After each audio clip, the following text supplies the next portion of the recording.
Selamat sahabat, saudara-saudara. Terima kasih kepada Tuhan atas berkat-Nya. Kita bisa bertemu di hari Sabat, bertemu dengan Tuhan, bertemu dengan saudara-saudara sekalian. Dan saya percaya tidak ada yang kebetulan di atas dunia ini. Semua pasti Tuhan mengatur dan yang menuntun kita. Saya ingin ucapkan terima kasih kepada pendeta, ketua jemaat, majelis, dan seluruh anggota jemaat Merbabu yang kembali mengizinkan saya untuk menyampaikan pekabaran firman Tuhan pada hari Sabat ini di jemaat Merbabu. Inilah pertemuan yang ketiga saya dan berkhotbah untuk saudara-saudara di jemaat ini. Beberapa tahun lalu saya pernah khotbah yang judulnya tentang saudara-saudara Yesus, dan Sabat ini dengan judul Beauty and the Beast. Saya ingin ucapkan terima kasih untuk dua trio yang telah menyampaikan lagu pujian, khususnya untuk keluarga Nusawakan yang telah membawakan lagu pujian. Kita tidak mengatur sampai ada dua trio dari Ambon yang ambil bagian dari Sabat ini. Tapi saya kaget juga, ini dua-duanya dari Ambon ini, dan tiga-tiganya yang nyanyi cewek semua. Cuma saya hanya sebagai pelengkap saja di Takaria Sista. Terima kasih untuk lagu pujiannya. Dua-dua mengangkat hati kita untuk lebih dekat kepada Tuhan, dan kiranya Tuhan terus memberkati. Baik saudara-saudara, sebelum kita mendengarkan firman Tuhan, mari kita sama-sama tunduk kepala, kita berdoa. Tuhan, kami siap mendengar Tuhan berbicara. Berdirilah Tuhan di depan dan sembunyikan hamba di belakang, agar apapun yang keluar dari mulut hamba bukan datang dari diri hamba atau pikiran hamba, tetapi semua datang dari Tuhan.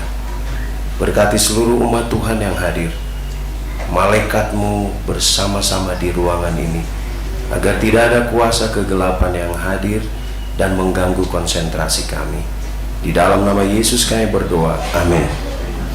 Baik saudara-saudara, sekarang sudah jam 12 kurang 5. Saya percaya saudara tidak bawa sendok di tempat masing-masing. Kalau di Una ini sudah dilempar sendok nanti di bawah. Beauty and the Beast. Khotbah ini bukan cerita tentang film yang dibuat oleh Disney, tentang seorang pangeran yang arogan lalu dikutuk menjadi seperti seekor binatang buas yang menakutkan sampai dia menemukan cinta sejati. Bukan, ini khotbah bukan membahas film, tapi ini membahas tentang kehidupan dua anak Tuhan yang entah kenapa bisa tinggal satu rumah. Dan khotbah ini mau membagikan kepada saudara bahwa di atas dunia ini sampai Yesus datang ada dua jenis kelompok manusia. Yang satu menghasilkan buah-buah yang beauty, dan kelompok yang lain menghasilkan buah-buah the beast. Yang satu penuh kasih, yang satu sebaliknya. Dan Anda perhatikan, semenjak jatuh dalam dosa, ada dua jenis kelompok ini sudah terjadi, Kain dan Habel. Dan Yesus ingatkan, hanya ada dua jenis, lalang atau gandum, ya, domba atau kambing. Tidak ada dombing, hanya ada domba atau kambing. Dan Anda harus memilih, Anda mau punya sifat beauty atau Anda punya sifat the beast.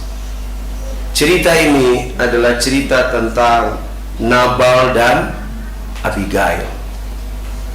Nabal, seorang pria yang tertulis di dalam buku 1 Samuel, seorang laki-laki di Maon, punya perusahaan di Karmel, sangat kaya, punya 3.000 ekor domba, 1.000 ekor kambing. Ia ada di Karmel pada pengguntingan bulu domba. Saudara, namanya Nabal orang ini. Arti nama Nabal adalah bodoh, hina, keji, kejam. Jangan ada orang tua yang kasih nama anaknya Nabal, karena akan jadi bahan ejekan. Nama itu artinya buruk. Dalam bahasa Ibrani artinya lebih jelas bahwa seorang yang tidak peka kepada suara Tuhan, seorang yang tidak peka mendengar permohonan manusia, seorang yang tidak religius, tidak suka beragama, tidak suka ibadah, seorang yang kasar sifatnya, tak tahu aturan, sukar dikendalikan. Tapi Alkitab bilang dia kaya raya. Ini bukan cerita dongeng, saudara. Ini kisah nyata. Dia kaya raya, dia punya banyak uang, padahal kasar. Kok bisa ya? Itulah hidup di dunia, saudara. Yang baik itu seringkali jadi korban orang yang jahat. Itulah kenyataan hidup. Seolah-olah orang jahat itu lebih berkuasa di dunia ini. Itulah yang akan saudara perhatikan, seperti Habakuk bilang, kenapa Tuhan hukum itu kok kelihatannya terbalik? Orang benar jadi korban aniaya, jadi orang salah, dari orang yang berjahat. Siapa Nabal ini, saudara? Banyak orang pikir dia adalah orang yang tidak kenal Tuhan. Salah. Nabal adalah keturunan dari Kaleb. Tadi cerita anak-anak nyambung. Kaleb adalah seorang yang begitu luar biasa waktu perjalanan Israel dari Mesir ke tanah Kanaan. Ada dua orang kepercayaan Musa. Tapi lucunya yang satu jadi pemimpin, yang satu tidak terdengar. Yang satu 100 watt, yang satu hanya 5 watt. Tapi Kaleb itu orang yang setia. Walaupun tidak pernah jadi ketua sidang, walaupun mungkin cuma kerja-kerja biasa di gereja, tapi setia. Lalu kenapa punya keturunan bermasalah? Apa hubungannya? Kenapa sampai pendeta katakan bahwa dia keturunan Kaleb? Karmel adalah satu tempat di sebelah selatan dari Hebron. Kalau Anda ingat waktu orang Israel mau tiba di tanah Kanaan, Kaleb ketemu Musa secara khusus. Musa, kalau engkau izinkan, berikan kepadaku tanah Hebron untuk jadi bagianku dan bagian keturunanku.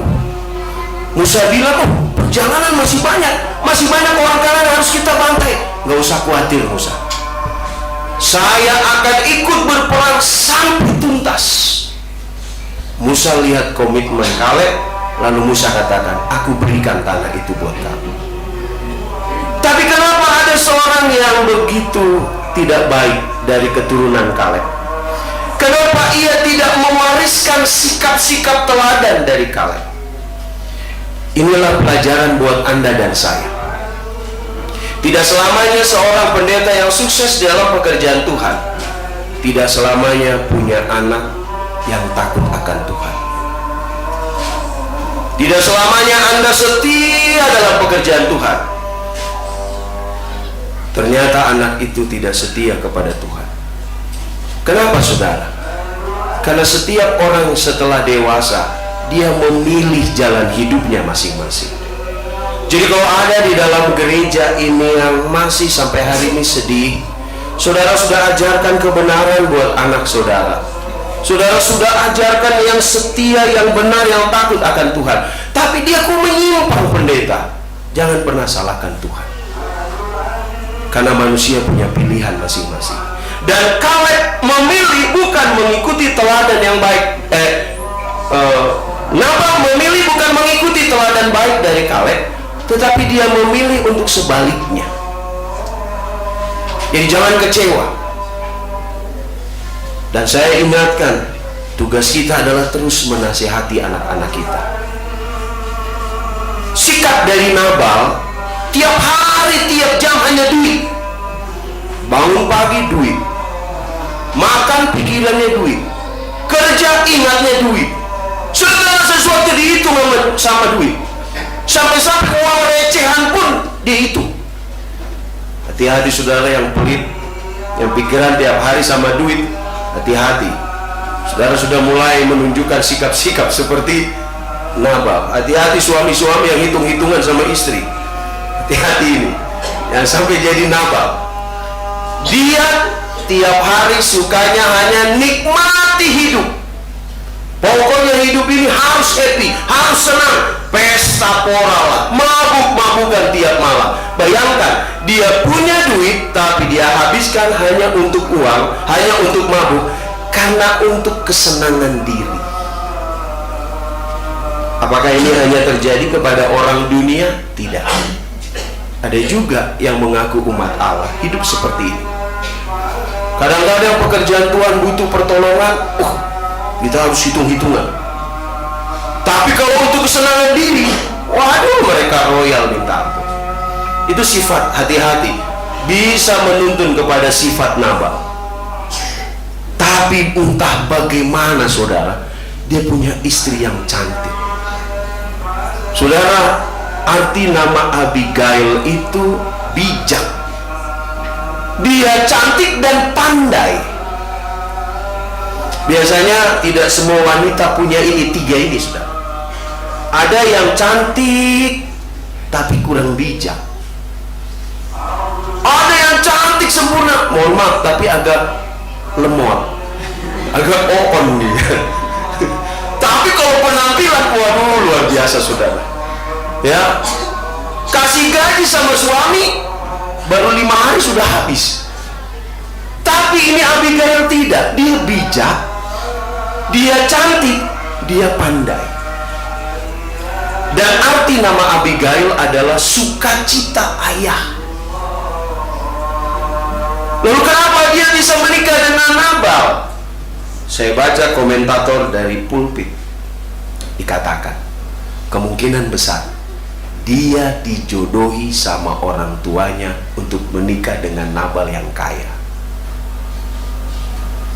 Saya pikir tidak ada lagi orang tua seperti ini di zaman ini, saudara.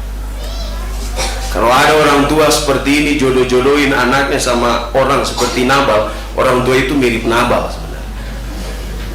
Jadi tolong orang-orang muda harus ingatkan, papa kalau jodoh-jodohin papa kayak Nabal. Dia yang harusnya membawa sukacita kepada ayahnya, tapi kenyataannya saudara, semenjak dia nikah dengan Nabal, dia tidak pernah sukacita. Mereka tidak bahagia karena banyak perbedaan dalam cara berpikir, dalam cara bertindak, dalam cara rohani. Itu sebabnya kenapa Alkitab katakan jangan menikah dengan orang yang tidak seiman. Setiap kali kalau ada pasangan yang mau konseling, mau nikah, konseling, saya selalu ingatkan, jangan menikah dengan orang tidak seiman. Kalau boleh lebih banyak persamaannya lebih bagus. Orang-orang muda jemaat Merbabu, lihat-lihatlah nona-nona cantik di jemaat Merbabu. Jangan lihat rumput tetangga yang lebih hijau. Memang kelihatan lebih hijau, tapi godaannya seringkali lebih apa? Banyak. Ya nona-nona juga jangan jual-jual mahal. Harus inilah, harus itulah. Ada juga yang cowok juga carinya luar biasa. Harus bisa main piano lah, harus rambut panjang, harus tahu masak. Ya malaikat saja dia kawinkannya, saudara. Susah cari yang sempurna. Yang paling penting itu hatinya. Apakah dia takut Tuhan atau tidak?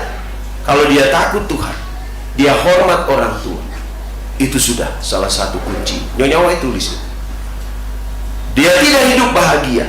Dan ada cerita orang ketiga di sana, namanya Daud.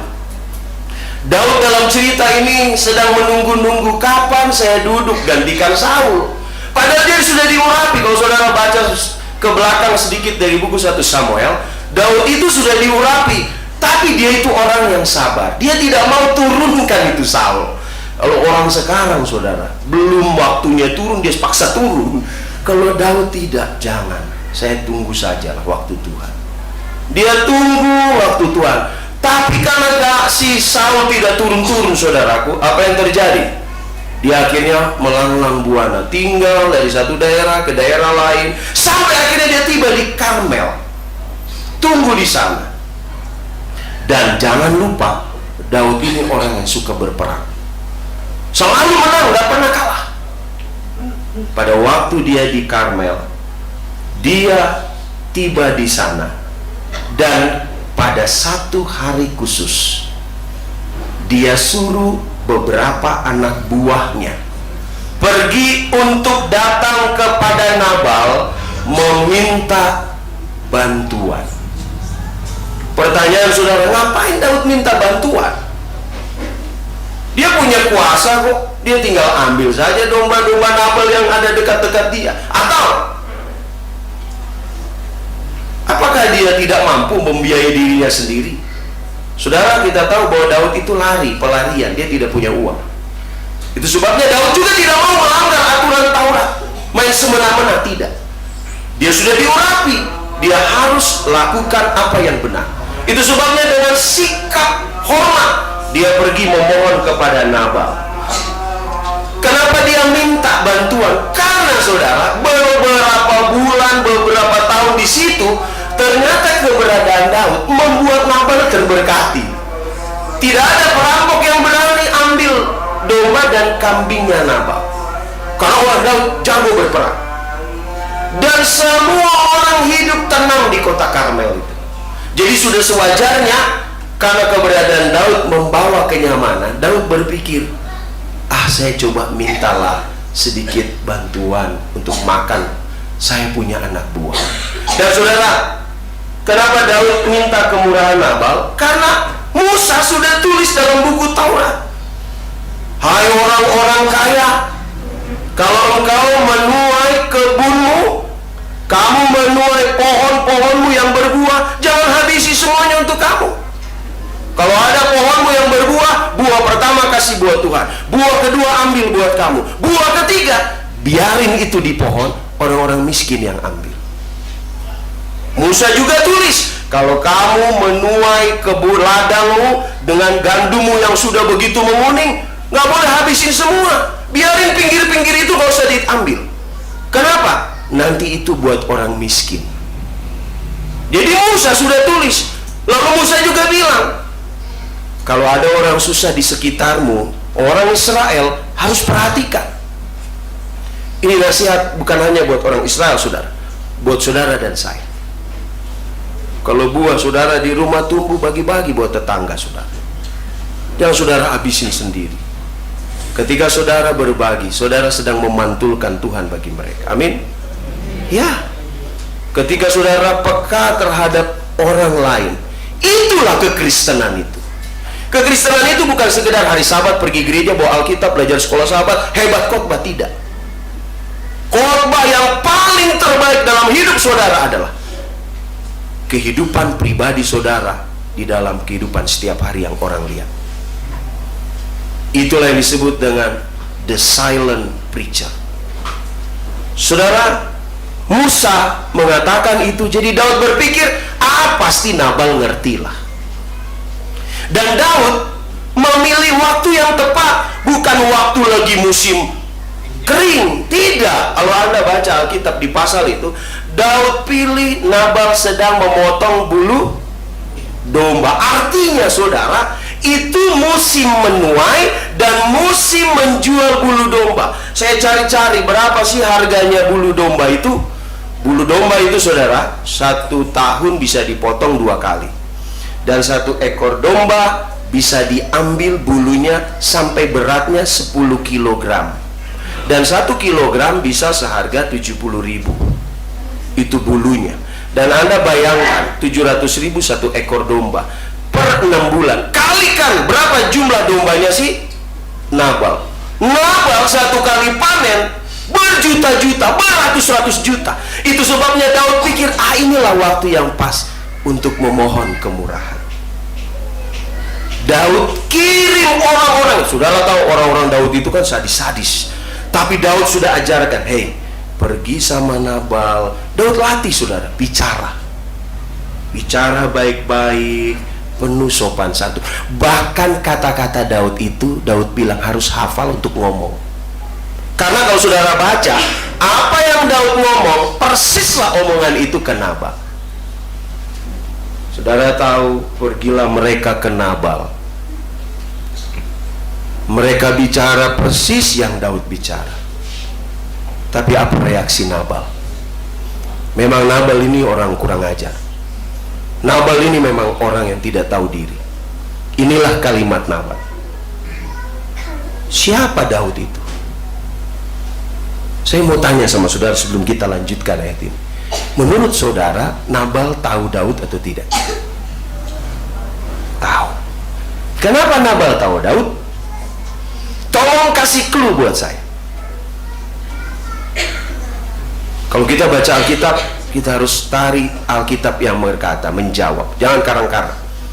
Kenapa Nabal Anda yakinkan tahu Daud? Baca mundur ke belakang sedikit.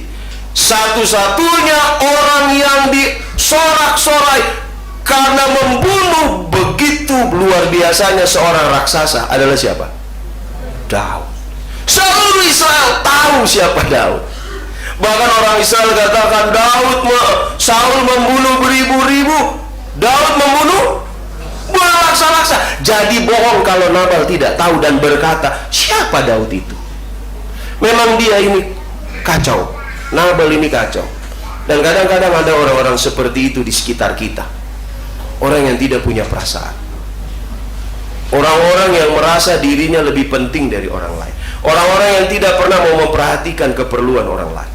Tidak boleh ada orang seperti itu. Jadi kalau mau ditanya siapa Daud menurut Nabal, sebenarnya Nabal pura-pura tidak tahu. Dan saudara, mari perhatikan, inilah sikap Nabal. Inilah karakter Nabal sesungguhnya. Saudara hitung berapa ku dari kalimatnya. Pada waktu sekarang ini ada banyak hamba-hamba yang lari dari tuannya. Masakan aku, mengambil rotiku, air minumku, hewan bantaianku yang kubantai bagi orang-orang pengguntingku, untuk memberikannya kepada orang-orang yang aku. Siapa Nabal itu saudara? Orang yang sombong, egois. Salah satu hal yang membuat dosa pertama kali terjadi di alam semesta adalah ku. Ketika kalimat itu muncul dari mulut Lucifer, aku hendak menyamai yang maha tinggi. Aku, ada 6 kali aku, persis. Kalau sudah saudara ketemu sama orang yang ngomongnya aku terus, itu sifatnya jenisnya sama. Coba saudara kalau sudah cerita-cerita sama seseorang, lalu fokusnya aku, itu udah mirip Lucifer dan mirip siapa? Nabal. Karena orang yang setia kepada Tuhan dan dijamah oleh Tuhan, dia tidak pernah bilang ku. Yesus saja mengajarkan doa apa? Kami, berikanlah kami. Tapi Nabal memang orang yang sangat bebal. Dia sombong. Dia merasa dia tidak butuh orang lain. Hati-hati saudara-saudara yang kekasih dalam Yesus Kristus. Kesombongan inilah awal kejatuhan.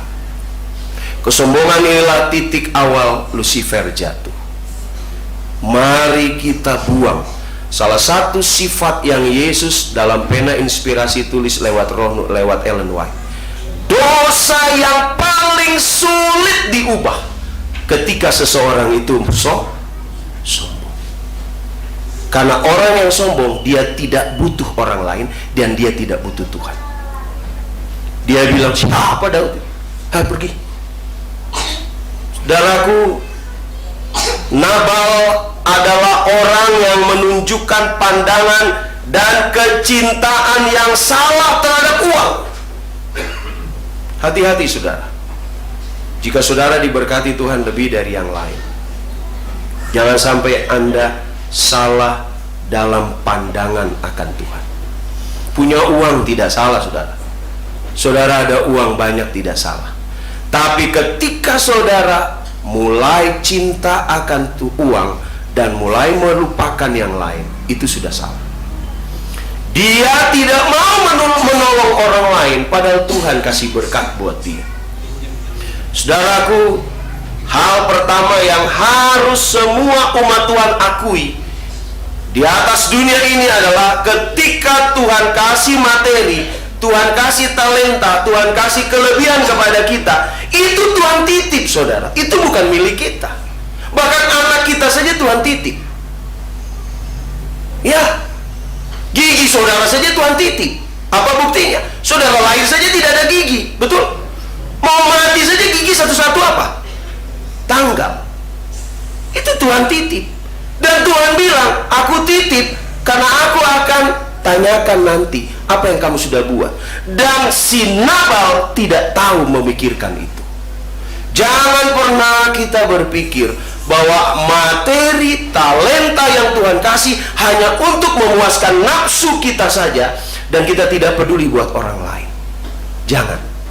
Kita harus berbagi. Saudara lihat baik-baik, seluruh alam semesta ini Tuhan ciptakan untuk memberi. Lihat matahari. Matahari Tuhan ciptakan untuk memberi sinarnya. Hujan Tuhan kasih untuk memberi.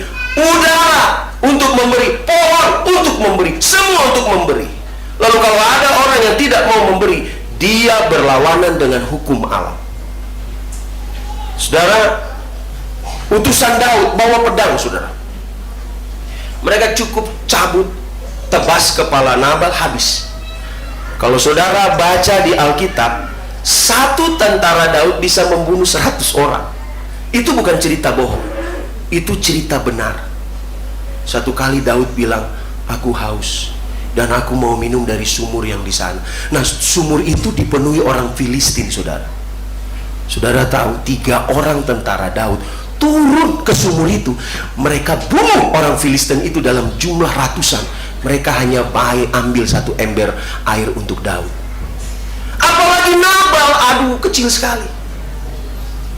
Tetapi mereka sudah diingatkan Daud, jangan kamu yang tidak sopan. Mereka pulang baik-baik. Itu sebabnya saya katakan pesuruh Daud itu orang yang hebat. Saudara, mereka pulang, mereka ceritakan persis, tidak ditambah, tidak dikurang kepada Daud apa yang Nabal bilang. Ini yang sering jadi masalah, saudara-saudara. Saya kadang-kadang juga tergoda ketika ada orang cerita sesuatu, saudara-saudara, kita sampaikan ke orang ketiga, kadang-kadang ditambah-tambahi, bumbu-bumbunya lebih hebat. Akhirnya konflik akan terjadi. Mereka tidak, mereka bilang, Daud, kami sudah ke sana, kami sudah ngomong baik-baik, tapi jawaban Nabal, siapa kamu Daud? Ya itulah yang kami terima. Lalu apa yang terjadi dengan Daud? Saudara, Daud murka, marah besar. Murkanya Daud hampir membuat kesalahan fatal buat Daud. Hanya satu kesalahan fatal Daud, yaitu Daud pernah berzina dan membunuh suami dari istri yang perempuan yang dia jinai. Seandainya ini terjadi, maka ini kesalahan yang fatal lagi yang Daud buat. Daud murka, dia menyesal, kenapa lah aku diam-diam saja di tempat itu, padahal dombanya lewat-lewat, aku lapar, aku nggak pernah mau makan. Tahu begitu aku ambil itu. Sorry saudara-saudara kalau bahasa saya sedikit kayak orang Sumatera Utara. Dia bilang harusnya aku ambil. Dia menyesal. Dan saudara perhatikan di pasal itu ayat yang kedua, ia ingin membasmi siapa saudara? Nabal, dan bukan hanya Nabal. Siapa? Seluruh laki-laki yang ada di tempat Nabal. Kalau dia cuma bunuh Nabal mungkin masih masuk akal. Tapi yang jadi masalah, dia mau bunuh siapa? Seluruh laki-laki. Ini yang sudah tidak masuk akal. Apa aplikasinya yang kita bisa ambil? Seringkali ketika kita emosi, kita ambil keputusan yang salah. Itu sebabnya jangan pernah saudara ambil keputusan saat saudara emosi. Emosi itu bukan hanya marah. Terlalu bahagia juga saudara buat keputusan bisa salah. Siapa contohnya? Darius. Dipuji-puji dia, Tuanku hebat, Tuanku luar biasa. Begitu dia lagi dipuji-puji, lalu orang-orang jahat bilang, Tuanku bikin tanda tangan supaya 1 bulan ini yang boleh sembah Tuhan, seluruh orang Medo Persia boleh sembah Tuhan. Lalu dia tanda tangannya. Jadi hati-hati kalau emosi. Kita perlu hikmat dan ketenangan. Dia marah dan dia ingin bunuh Nabal. Dan saudara tahu, Alkitab katakan malam itu dia sudah persiapkan seluruh pasukannya menyandang pedang dan berkata, tidak tunggu pagi semua laki-laki binasa. Kalau saudara baca cerita itu, lalu saudara baca tulisan Daud dalam Mazmur 37, saya mau saudara buka Alkitab saudara. Saudara buka Alkitab saudara, Mazmur pasal 37 ayat 1.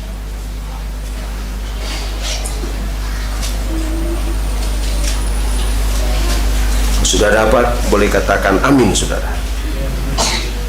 Masih sedikit yang hilang, amin.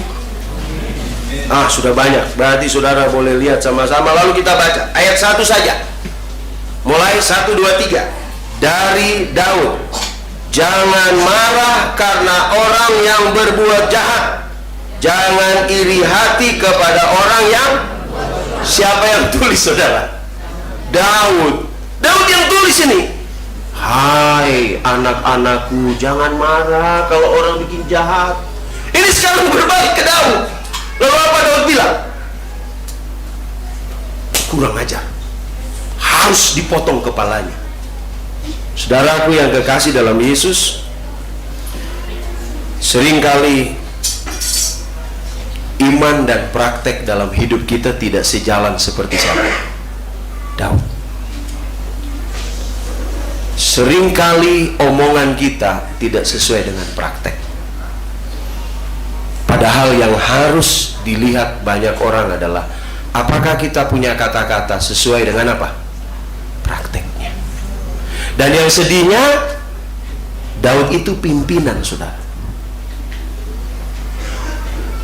Seringkali kita melihat para pemimpin itu tidak sesuai praktek dan omongannya. Saudara-saudara yang kekasih dalam Yesus Kristus, mari kita coba perhatikan, apakah kita punya praktek hidup sesuai dengan omongan kita setiap hari. Daud pintar menulis syair, tetapi Daud adalah orang yang emosi ketika orang jahat menggoda atau berlaku di depan dia. Saudaraku, ada satu hal yang luar biasa dalam perikop itu dikatakan. Ada dua orang yang Tuhan pakai dalam cerita Nabal dan Abigail untuk menasihati dan menegur Daud. Orang yang pertama adalah pelayan muda. Dalam Alkitab King James Version disebut young man. Orang yang kedua adalah Abigail. Pada waktu Daud sudah emosi dan tentaranya sudah mulai berbaris menuju rumah Nabal malam hari itu, tiba-tiba ada seorang anak muda di rumah Nabal yang peka terhadap peristiwa itu. Saya yakin dia ada di sana waktu Nabal marah-marah. Dia pulang cepat-cepat. Sebenarnya bukan urusan dia, saudara. Tapi dia rasa ini sudah keterlaluan, saya harus kasih tau nyonya ini. Dia pulang, dia lari hanya untuk berbicara kepada Abigail. Saudara, mari kita buka ayat yang ke-14 dari 1 Samuel 25. Saya baca pelan-pelan. Tetapi kepada Abigail istri Nabal telah diberitahukan oleh salah seorang bujangnya, katanya, ketahuilah, Daud menyuruh orang dari padang gurun untuk memberi salam kepada Tuhan kita, tapi ia maki-maki mereka. Padahal orang-orang itu sangat baik kepada kami. Mereka tidak mengganggu kami, dan kami tidak kehilangan apa-apa selama kami lalu lalang dekat mereka ketika kami ada di ladang. Mereka seperti pagar tembok sekeliling kami siang malam selama kami menggembalakan domba-domba di dekat mereka. Anda perhatikan ayat 17. Oleh sebab itu, nyonya, mungkin kalau dia lagi bicara dengan nyonyanya ini, nyonya, pikirkanlah, pertimbangkanlah apa yang harus kau perbuat. Sebab telah diputuskan bahwa celaka akan didatangkan kepada Tuhan kita dan kepada seisi rumahnya, dan ia seorang yang dursila sehingga orang tidak dapat berbicara dengan dia. Saudaraku, Anda perhatikan, dia ordinary people, orang biasa. Dia pegawai rendahan, saudara. Kalau di jemaat dia mungkin ya bagian-bagian rendahan. Tapi dia seorang pengamat yang hebat. Kalau di Indonesia, komentator yang hebat banyak, pengamatnya kurang. Maunya ngomong. Tapi orang muda ini adalah pengamat semua situasi. Tuhan ciptakan kita dua mata, dua telinga, hanya satu mulut. Artinya kita harus lebih banyak mengamati, harus lebih banyak mendengar daripada harus berbicara lebih banyak. Dan dia mengamati situasi itu.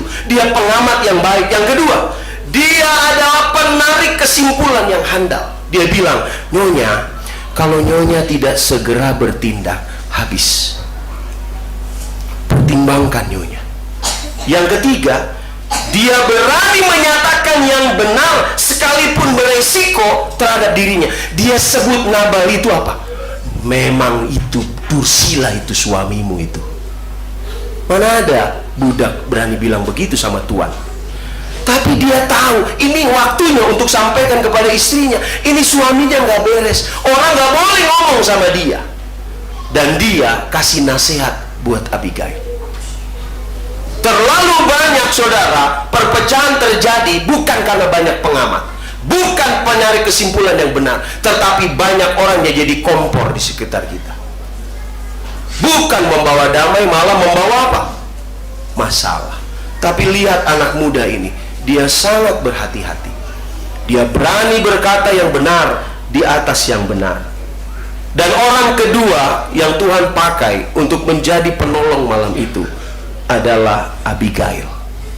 Pada waktu dia dengar kalimat yang keluar dari mulut orang muda itu, saudara-saudara, dia tidak main-main. Dia panggil pelayan-pelayannya, semua segera bertindak. Siapkan makanan, tepung terigu, domba, olah segera. Lalu semua atur baik-baik. Kita akan buat iring-iringan. Saya akan paling depan, dan semua hadiah dibawa paling belakang. Malam ini juga, walaupun harus lewati gunung, kita harus pergi ke sana. Saudara, kadang-kadang banyak orang tidak tahu apa itu prioritas. Tunggu sudah hancur berantakan baru mengerti apa prioritas. Tapi Abigail adalah seorang wanita yang sangat-sangat bijaksana. Kita harus menjadi seorang yang bijaksana seperti Abigail dan seperti orang muda itu.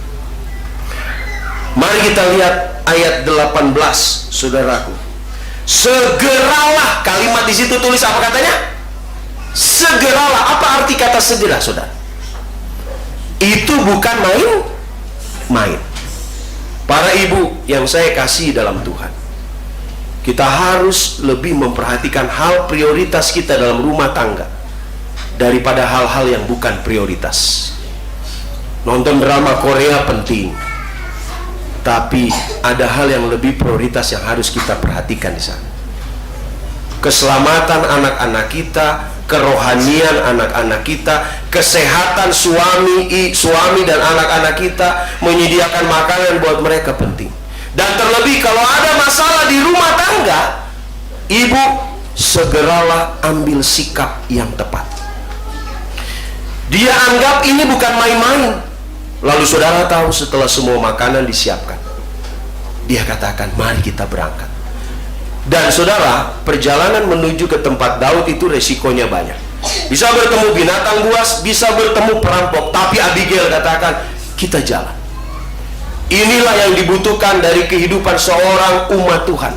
Berani mengambil keputusan yang benar dan memiliki perhatian yang penuh ketika satu masalah terjadi. Bukan didiamkan saja. Malam itu dia jalan bersama dengan anak buahnya, dan itu dilakukan tanpa sepengetahuan siapa, saudara?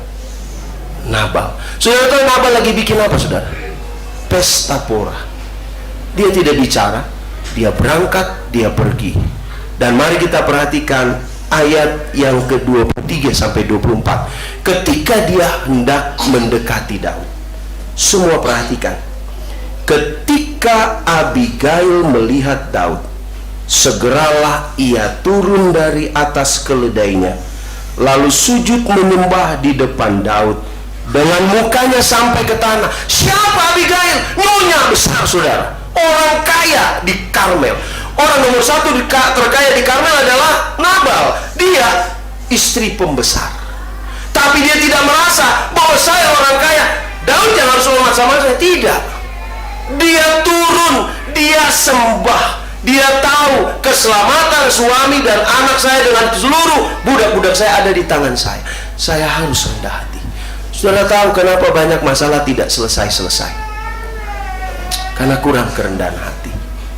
Kadang-kadang kita takut mengalah, itu kita pikir kalah. Tidak.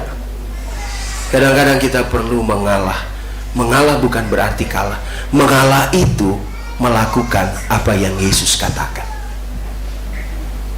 Dia sujud menyembah, ia rendah hati. Saudara, perhatikan kalimat yang keluar dari mulutnya. Aku sajalah ya Tuanku yang menanggung masalah ini. Yang bikin masalah Nabal. Tapi dia bilang, Daud, biarlah aku yang menanggung masalah ini. Izinkanlah hambamu ini berbicara kepadamu, dan dengarkanlah perkataan hambamu ini. Seandainya ada orang bertengkar satu sama lain, dan ada satu di antara mereka yang berkata, maafkan saya.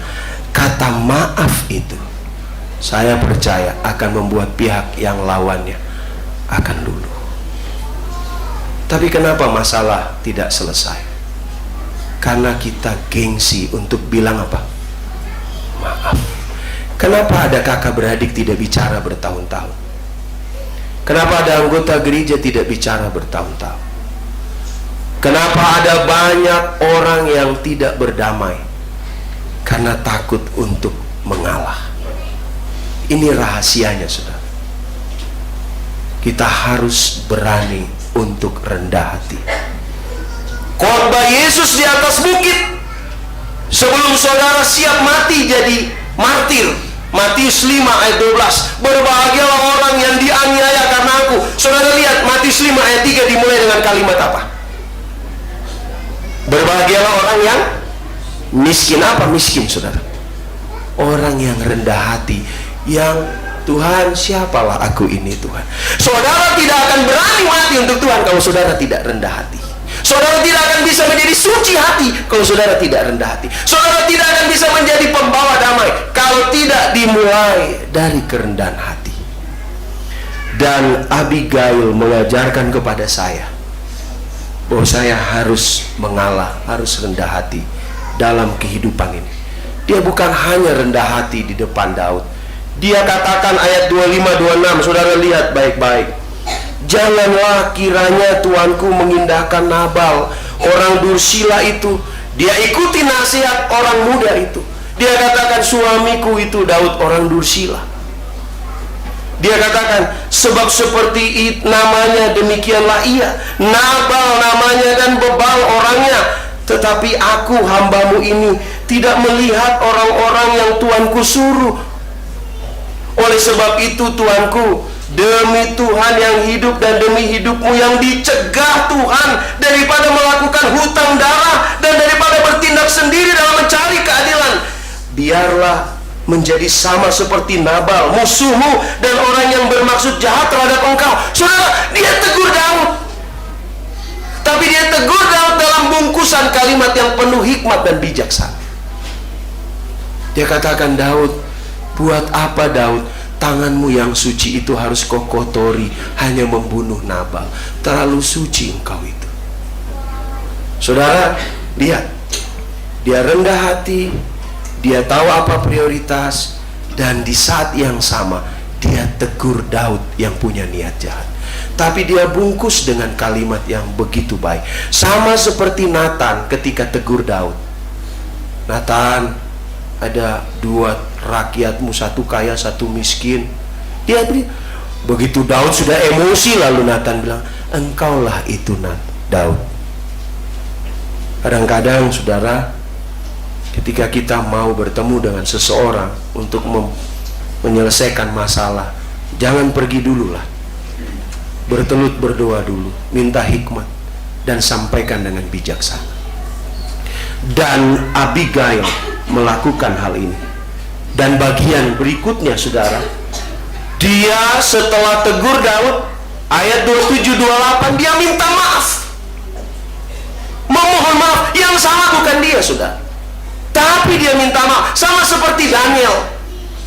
Daniel itu tidak bersalah, tapi kalau Anda baca Daniel 9, dia berdoa minta maaf, padahal yang salah itu orang Israel. Orang yang menjadi pengantara bagi orang lain kepada Tuhan, yang mau mewakili orang berdosa kepada Tuhan, itulah orang yang dicari Tuhan. Mungkin kadang-kadang kita perlu menjadi orang pengantara, mendamaikan orang lain. Dan Abigail lakukan itu. Dia tegur Daud. Lalu apa yang terjadi kepada Daud?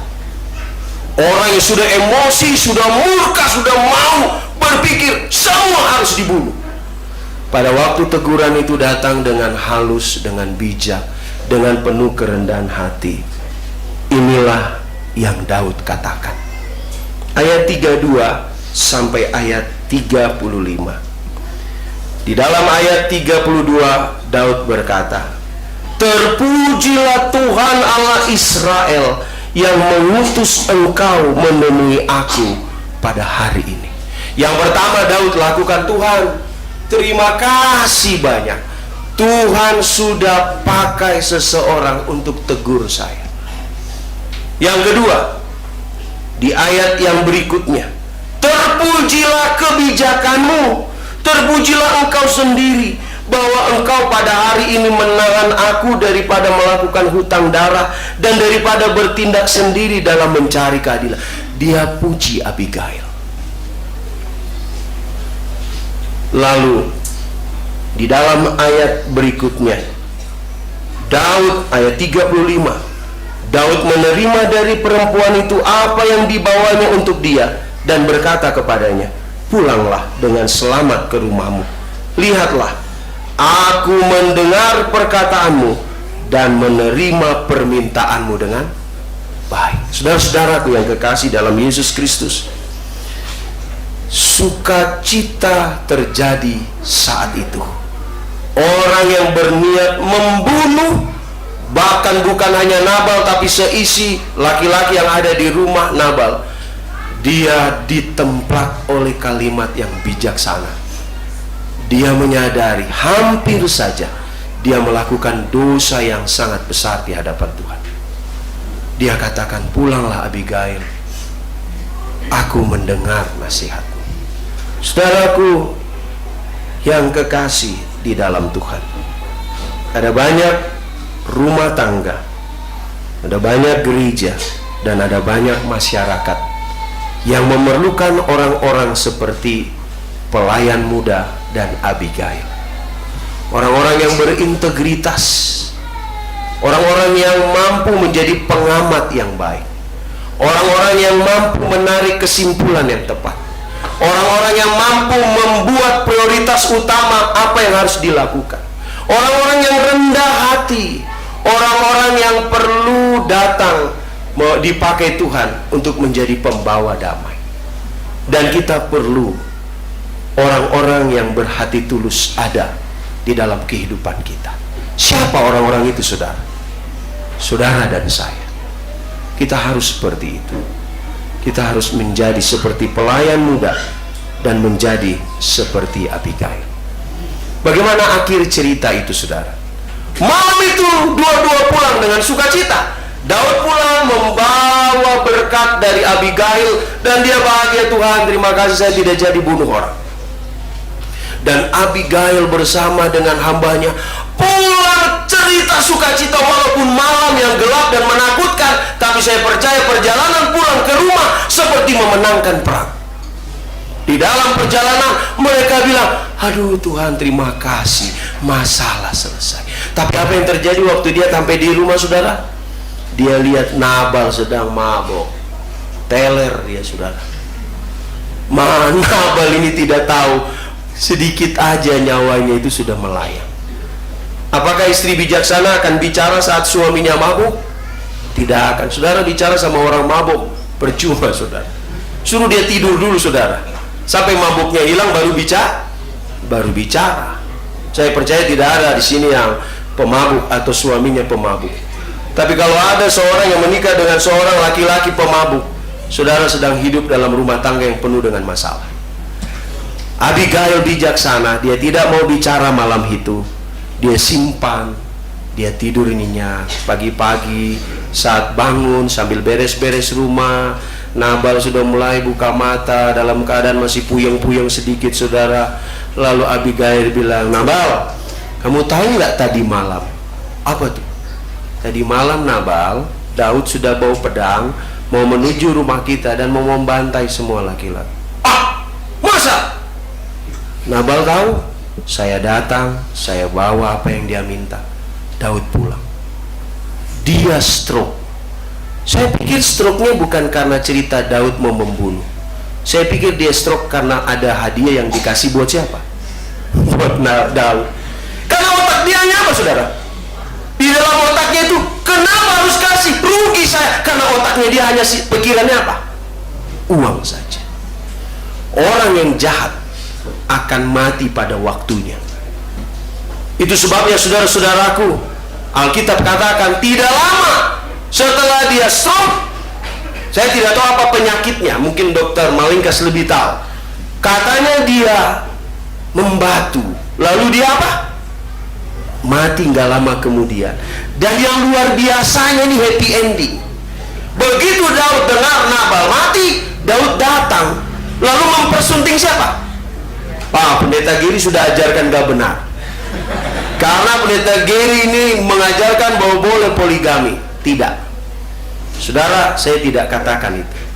Biarlah Daud dengan Tuhan punya urusan waktu dia menikah dengan Abigail. Tetapi maksud dari cerita ini adalah orang yang bijaksana akan tiba waktunya Tuhan lepaskan dia dari hal yang menderita selama dia selalu bergantung kepada siapa? Tuhan. Apa kesimpulannya saudara? Yang pertama, hanya ada dua kelompok di dunia ini menjelang Yesus datang. Kelompok yang pertama adalah orang yang mau hidup seperti Abigail, seperti orang muda itu. Dan kelompok kedua adalah orang yang hidup seperti Nabal.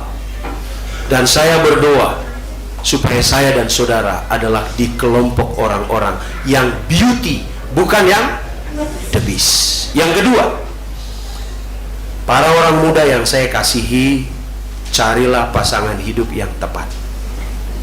Jangan pasangan hidup yang bikin engkau menderita selama engkau menikah dengan orang itu.